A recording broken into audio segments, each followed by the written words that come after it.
Fire! E é hoje, pessoal. Hoje finalizamos, acho que é o primeiro bloco que nós finalizamos, né? Que é o Fantastic Four by John Byrne. O Quarteto Fantástico escrito pelo John Byrne. A gente vem seguindo a ordem do Visionaries. E aqui sobrou apenas o último encadernadinho ali, no volume 8, para falar. Então a gente volta com as histórias, né? Começa com uma página fenomenal da Vespa sobrevoando a cabeça do Reed. E o Reed é aquele gigante, né? Porque a Vespa encolheu. Nossa, que página doida. Cheia de detalhes, assim. Nessa história, a Vespa veio chamar as meninas para cortar cabelo. Lembrando que na última história, a mulher invisível, garota invisível, agora quer se intitular Mulher Invisível. E para marcar esse evento, nada melhor que um corte de cabelo novo. E ela vai cortar. Eu achei que pros anos 80 foi bem moderno. Você vê assim esse corte hoje aí nas artistas, nessas cantoras pop aí. Esse cabelinho curto, meio que jogadinho pra frente, meio Justin Bieber. Achei bem legal, um pouco igual ao Johnny, sabe? Às vezes eu me confundia de quem eu tava olhando, tinha que prestar mais atenção pra ver se era o Johnny Azul. Mas enfim, ficou legal. Aí, ali na frente, na embaixada de Lativéria, um inimigo notório do Fantastic Four, que é o Homem Indestrutível, ele tá atacando ali. Vou atacar todo mundo. E eles vão lá ver o que tá acontecendo. As três, né? Mulher Invisível, Vespa e Mulher Hulk. E o cara fala: eu sou o Homem Indestrutível, esse pau no cu do Dr. Doom raptou minha mulher, meu filho, me ajudem. E elas acreditam.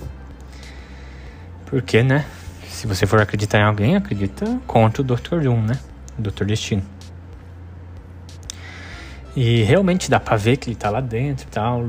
Lembrando que nas últimas histórias o Doom tava meio morto, né? Quem tava vivo era a máscara dele voando sozinho, o filho dele abduzido lá, o Christopher, fazendo lavagem cerebral nele.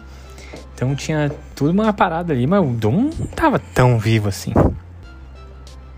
Mas enfim, eles invadem lá, e quando eles estão lá dentro, eles matam o Doom, mas era, claro, um Doombot, um robô do Doom.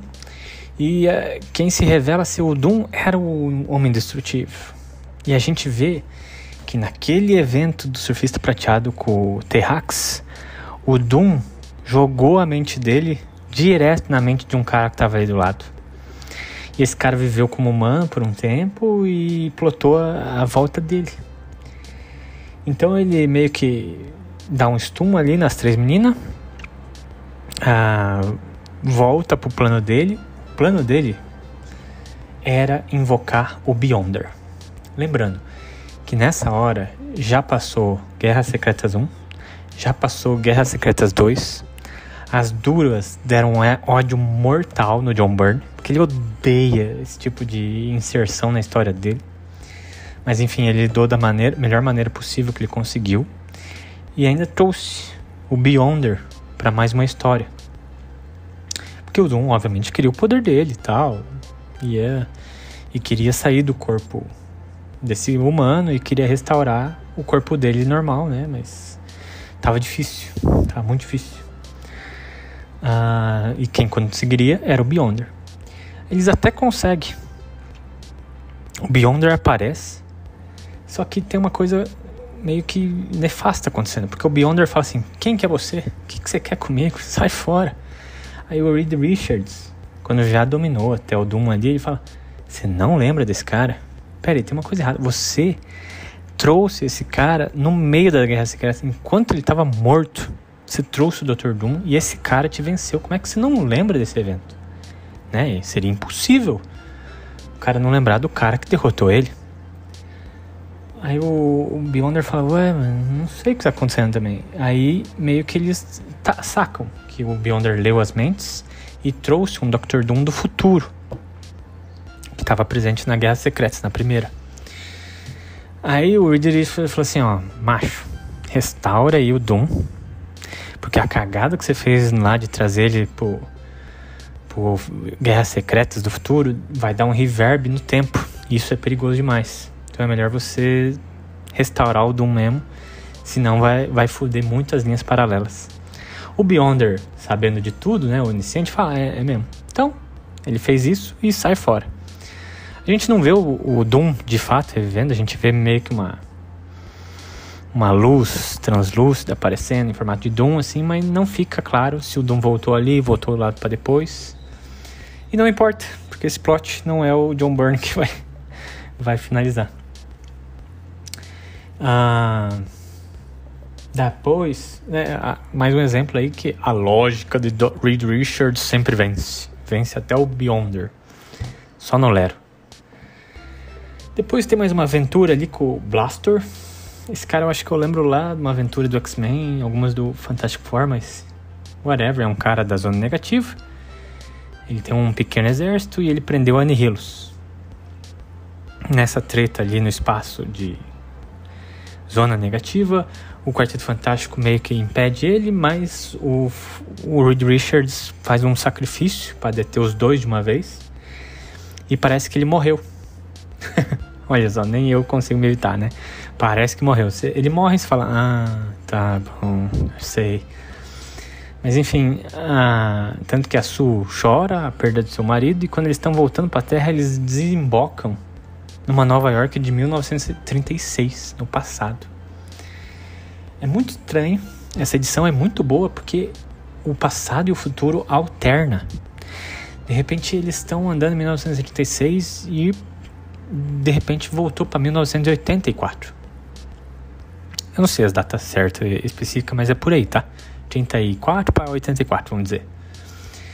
Eles ficam alternando. O Johnny chega a encontrar a namorada dele, que é a namorada cega dele,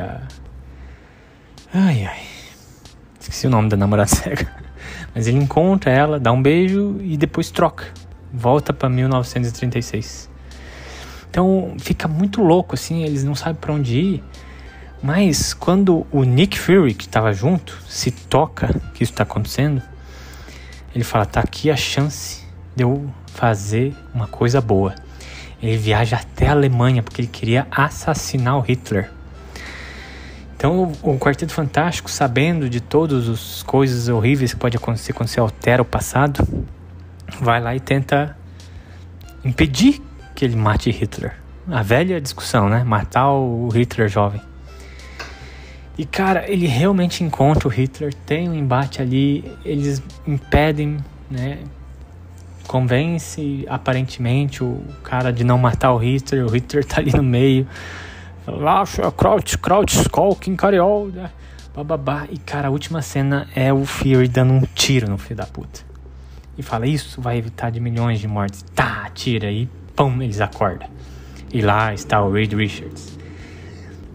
E ele explica que realmente ele se sacrificou, mas ele conseguiu viver e tal. E os 4 estavam presos numa anomalia espacial criada por um mutante muito poderoso, com uma mente e poderes muito poderosos que fazia eles transitar entre passado e futuro, mas só na cabeça deles. Então nada daquilo aconteceu. Tem toda uma pseudo-explicação científica ali, né? Mas whatever, não foi legal de acompanhar o mistério. Mas nada aconteceu. O cara não conseguiu matar o Hitler. Mas ele teria matado, hein? Olha aí a veia sanguinária do Nick Fury. A gente vê que o garoto Doom, né, o Christopher ainda tá preso lá e ele acha que é o Dr. Doom. Whatever, porque o John Byrne não vai terminar essa porra. E a última aventura é a anomalia do Domo Negro.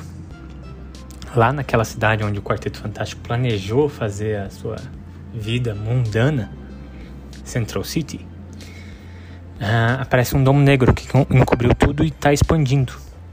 O Homem de Ferro chega a entrar nessa porra e sai em meio segundo, mas ele fala, por que não foram me ajudar? Os caras falam, como assim? Ele falou, eu fiquei 3 semanas lá dentro e aqui fora durou meio segundo. Então, quando o Reed Richards chega lá, ele até fala assim, então lá dentro, a cada segundo que passa aqui é um mês, né? Já calcula rapidão. E eles entram lá dentro. Entra lá dentro e descobre uma sociedade secreta ali, super avançada. E cada um nessa sociedade é meio mutante, tem meio duas caras, é anão ou troglodita. E dependendo dessa casta, o cara tem um poder do Quarteto Fantástico. Então os trogloditas são meio coisa, e quando eles atacam eles falam Clobbering Time, né? A hora do pau. Tem esses pequenoides multifacetados que tem o poder da mulher invisível. Tem esses outros anões que tem poder de fogo, que nem o Johnny, e assim por diante. E lá eles são venerados, o Quarteto Fantástico, como deuses. Deus, tem estátua do Quarteto Fantástico lá dentro. E quando o Quarteto Fantástico aparece, esse povo fica dúbio, né? Uma retórica sempre utilizada. Deus chegou, o que você faz? Alguns acreditam, veneram. Outros vão falar, principalmente os líderes vão falar, não, eles são falsos deuses, vêm aqui para nos enganar, blá blá blá. Então gera toda uma treta ali de perseguição do Quarteto Fantástico. E eles são levados ao conflito de desbancar esse líder. Mas no final eles conseguem desbancar mesmo. E a solução que o Reed consegue dar ali na máquina, que foi criada por um colega dele, é meio que jogar todo o domo pro futuro. Porque ali dentro do domo já passou 100 mil anos. E para evitar a anomalia genética, ele faz agora todo mundo que está na cidade reaparecer. E o domo vai lá para o futuro. Então, daqui 100 mil anos na Terra vai aparecer o domo. Como se nada tivesse acontecido. Tipo, cidade ali. Muito doido. Muito doido mais ainda é que quando o Quarteto Fantástico é preso lá dentro, foi a última edição do John Byrne. Quem termina a última edição com esse desfecho é a porra do Steven Englehart. Que merda é essa? Como é que o cara sai na última edição? Então vamos lá. Agora a gente vai abrir para especulações, né? E fofocas, né? Tretas do intermédio dos quadrinhos. O John Byrne é um cara que sempre treta. Sempre tretou, né? Ele saiu do X-Men, tipo a revista mais vendida do caralho, desbancando tudo quanto é revista, né? Fez o melhor arco do mundo com a Fênix Negra e ele pede pra sair. Não aguenta mais. Tretou com o Chris Claremont. Na época o editor, que era o Jim Shooter, falou assim, vai abrir uma vaga no quarteto. Então quando você volta lá no meu episódio do podcast 1, você vê que o John Byrne entrou desenhando, roteirizando outras coisas, porque ainda os desenhistas de antes estavam ali desenhando o Quarteto Fantástico. Até ele assumir demora um pouco. É isso que o editor quis dizer, vai vagar uma vaga. Então ele ficou ali, né, como quem não quer nada, e depois assumiu de vez lá na 230, eu acho. Mas enfim, mais uma vez, aquele treta. Mas como assim treta? Se ele roteirizava e desenhava tudo, como é possível? Ele tretou com ele mesmo? Então, nessa época, o Jim Shooter era o tretado, o próprio editor que pôs ele lá. O que acontece? O Jim Shooter era um cara também megalomaníaco. Ele falava que só ele conseguiria escrever aquela maravilhosa história do Guerras Secretas, né? Bullshit. Ele tentou criar aquele universo do Esquadrão Supremo, porque ele achou que ele era o Stan Lee e o Jack Kirby, tudo numa só pessoa, então ele conseguia fazer um outro universo na Marvel. Se fudeu, né? E o John Byrne não gostava das intervenções editoriais dele. Tanto que, quando o universo do Esquadrão Supremo falha, John Byrne vai lá e faz uma pinhata com todas as edições do Esquadrão Supremo. Inclusive, edições que ele trabalhou, que não venderam porra nenhuma. Mas ele tava nem aí. Ele tava puto da cara com o Jim Shooter e resolveu jogar no escárnio. Então tinha essa treta dos dois, né? Acho que a Guerras Secretas assim, foi uma quebra na cabeça do John Byrne. E ali ele começou a meio que mandar currículo. Tô usando o eufemismo, tá? Buscando novos horizontes. Não sei se ele mandou currículo, talvez mandou. Mas que no final do Quarteto Fantástico, a DC estava fazendo uma magnífica crise nas infinitas terras.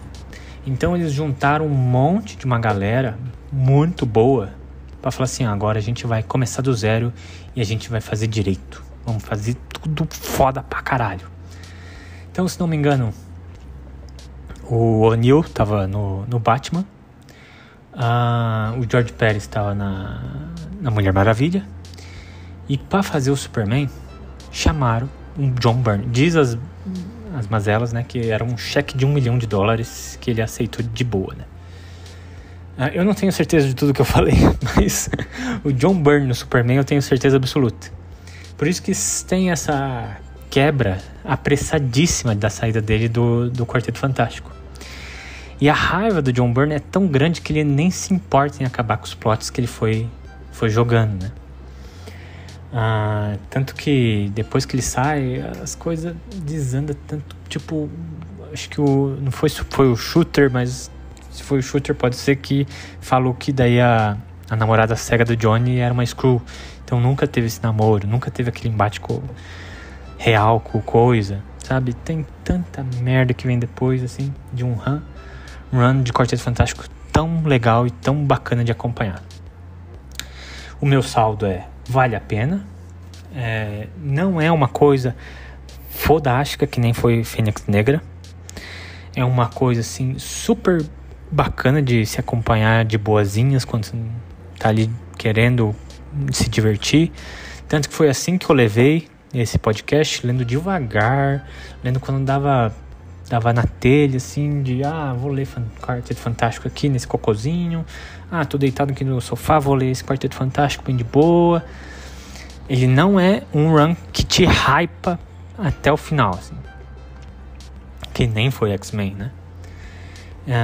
Então eu diria que é uma coisa que todo mundo deveria ler pelo menos uma vez na vida e ter isso no coração, né? Que é um cara que fez sozinho, né? Ele tava roteirizando e escrevendo e começou várias outras coisas junto também. Ele começou a Mulher Hulk, começou a revista do Coisa, começou a Tropa Alpha. Então, caralho, o cara era multitarefado assim ao extremo e o cara conseguia entregar muita coisa, né? Então, depois disso teve Superman, também um run muito aclamado, porque como o John Byrne estava nessa veia ficção científica, ele levou bastante dessas coisas pro Superman, reformou a origem ali e tudo tentando calcar nessa pseudociência, né? O que foi bem legal, muita gente adora esse run do Superman. Eu vou ficar muito maravilhado quando ele ajudar o Mike Mignola, em 93, a fazer a primeira edição do Hellboy.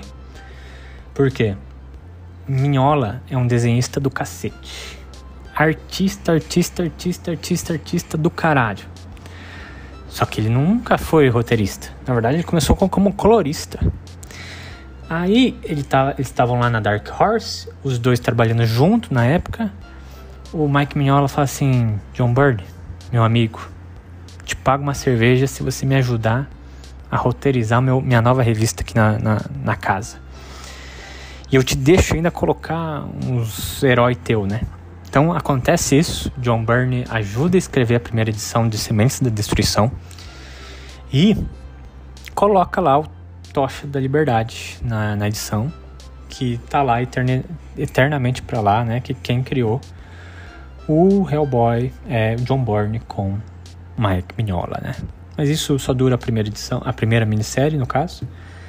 E depois o Mike Mignola já assume, né? Porque ele diz que aprendeu as coisas boas do John Byrne e falou: mas eu tenho o meu estilo. Então, foi um excelente professor e um excelente disruptor, né? Não vou copiá-lo. Nesse sentido que eu falo disruptor. E é isso. Nosso último episódio de Quarteto Fantástico por John Byrne. E a gente se vê talvez na próxima de Quarteto Fantástico, de outro artista. Eu imagino que seja ou Steve Englehart ou o Simonson. Eu acho que o Simonson. Vou pular Steve Englehart. Não vou sofrer com vocês. Então a gente se vê na próxima. Tchau.